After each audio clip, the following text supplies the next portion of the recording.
So I want to start off by asking you a simple question. Did you really have fun making this movie? Because I've heard you say here and there that you did, but from where the audience is sitting, nothing about this looked fun at all. It's weird. It's kind of, you put something with a different bit of grainy contrast and it suddenly looks way, way worse than it kind of was. I mean, it's extremely cold, but I don't know, when there's something, it was a really good script and it was kind of, it's a really fun part. That there's something, I think, playing parts where you're kind of losing your mind is, I mean, I'm always on the lookout for them. It's kind of, because you can just push. It's like you can push really, really far in every single scene. You feel you get that tons of adrenaline, and it's really funny as well as script as well. So you're kind of, there was hardly any. There wasn't a single day when I was thinking, oh, I've had enough of this. I mean, it's sort of, it was really interesting to work on as well. Well, I'm glad it wasn't as difficult for you as it seemed. But I know you did have to do something you don't like to do, which is rehearsing. Was this any better for you? Was this an exception to your rule? Because I'd like to think you already talked about the script. It's complicated. I'd like to think that you'd want as much practice as possible. I mean, kind of, but it's weird because the structure of my part in it, it's like it's very reactive to Willem's character, and the first day of rehearsals was great, and I was watching Willem and I thought, this is amazing, I'm really enjoying watching you, but then I was kind of thinking, I'm reacting naturally to what Willem's doing, and I like just reacting naturally to it, and I thought, the more I repeat this, eventually, you're going to have to fake your reaction because you've done it too many times.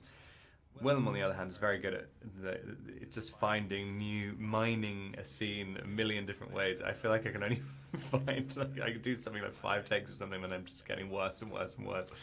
So I just thought, wow, if I keep rehearsing this for a week, by the time we start shooting, I'm just going to be terrible. I'll probably be fired. So yeah, I wanted to kind of get through it as quickly as possible. So speaking of Willem Dafoe, I did want to talk a little bit about Batman. We, of course, got this news right before this movie dropped at Cannes. He's no stranger to the comic book genre himself. Did he give you any kind of advice about how to prepare for this experience? Not really. You're, of course, no stranger to fandom communities either. So are you prepared for this? Are you excited for it? Yeah, I mean, it's always kind of nice to kind of, when there's anticipation of a character, I mean, it's a different part of your brain when you kind of, you're kind of, it gets your competitive part kind of going when there's people kind of waiting on you to see what you come up with. It's kind of, it's interesting to see, to work with people's anticipation is exciting. Well, I'm sure you'll do just fine. It's very nice to meet you. So I'm slated to work with Vikings and vampires next, but when you do return to New England, I do have a story idea for you. Okay. You should do a movie about Deflategate. Okay, tell me more. I actually That's all I have. I just okay, thought that was a good I'll horror check story. into it. Okay. Is that not a good horror story? Yeah, absolutely. Yeah. Anyway, you told Variety a couple weeks ago that you thought you bit off more than you could chew with this movie. Can you explain that a little bit more? Because I know I've bitten off more than I can chew in the past, and I wish the final product was half as good as this movie. Oh, thanks. Gee, well, the movie is grotesque and juvenile and over the top, and the mythological symbolism is quite ham-fisted, and those were intentional choices. So it's hard to make a movie like that where you're, The Witch, my first film, I was trying very hard to be subtle and not draw attention to the camera and things like that. And in this movie, I was really trying to do the opposite. And how do you make a movie that's so bombastic intentionally without feeling embarrassed and awkward and unsure if it's going to totally work?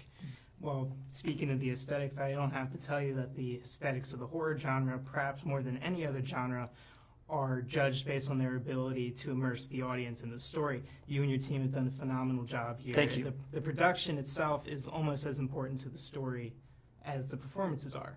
I was wondering if there were ever any times that your behind-the-scenes devices sort of collided with your two performances or your direction of the actors?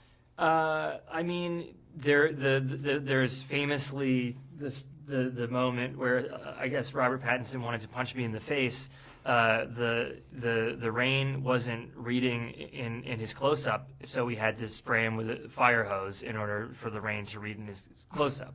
And this was a dolly shot, and he was running towards the camera, and we're pulling the camera back. And there's a tennis ball on a stick that he was supposed to keep his chest connected to keep focus. And as we were spraying him in the face, that made it harder for him to stay connected to the tennis ball, which meant another take, another take, another take, another take, which led him to wanting to punch me in the face, allegedly. But, you know, look, if it ended up being 7 takes, and Rob, we used the 7th one. But, you know, had we needed to do 10 takes, Rob would have done it, and he would have done it happily, because Rob and Willem knew what they signed up for and knew that this was going to be a challenging movie, and they gave it, you know, their all. So was the set tense? Because I know that the characters themselves, they sort of go mad together. You guys were kind of claustrophobic too. Does that ever get really stressful between the two actors? It was, I mean, Defoe and Pattinson got along fine.